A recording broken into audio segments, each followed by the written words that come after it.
Channel subscribe जरूर करें। प्यार हमारा से करके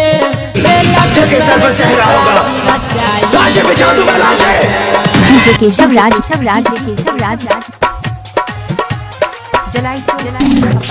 प्यार हमारा से करके लेला दोसर से शादी रचाइए जान ये जान गे लेला तू रचाइए जान ये जान हमारा जिंदगिया में दिल यगिया लगाइए जान ये जान हमारा जिंदगिया में दिल यगिया लगाइए जान प्यार हमारा से करके लेला दोसर से शादी रचाइए जान ये जान गे लेला तू रचाइए जान ये जान हमारा जिंदगिया में दिल यगिया लगाइए जान ये जान हमारा जिंदगिया में दिल यगिया लगाइए जान।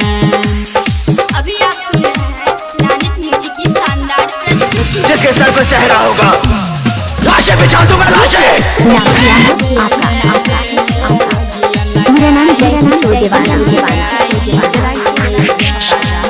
बचपन से करे रहियो तोरे से प्यार गे कर दिलही दिलबा में तेरे यार पार गे डीजे केशव राज बचपन से करे रहियो तोरे से प्यार गे कर दिलही दिलबा तू यार पार गे तोरे खातिर जान छोड़लियो पढ़ाई गे जान ये जान गे छोड़लियो पढ़ाई गे जान ये जान सैयो लही दोसर से मंगिया भराई गे जान ये जान हमारा जिंदगिया में दिल यगिया लगाई गे जान।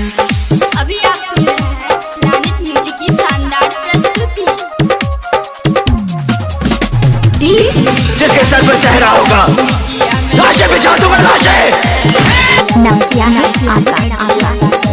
मेरा नाम प्रदीप दिलवाले छौ सुमन की सना एते बड़ा याद गे हमारा जिंदगिया तू चल बर्बाद गे कहै छौ धीरज अंकुश एते बड़ा याद गे हमारा जिंदगिया तू चल बर्बाद गे रमन यादव कह बनल हर जाई गे जान ये जान गे बनल हर जाई गे जान ये जान सैयो लही दोसर से मंगिया भराई गे जान ये जान हमारा जिंदगिया में दिल यगिया लगाई गे जान। 0654441 2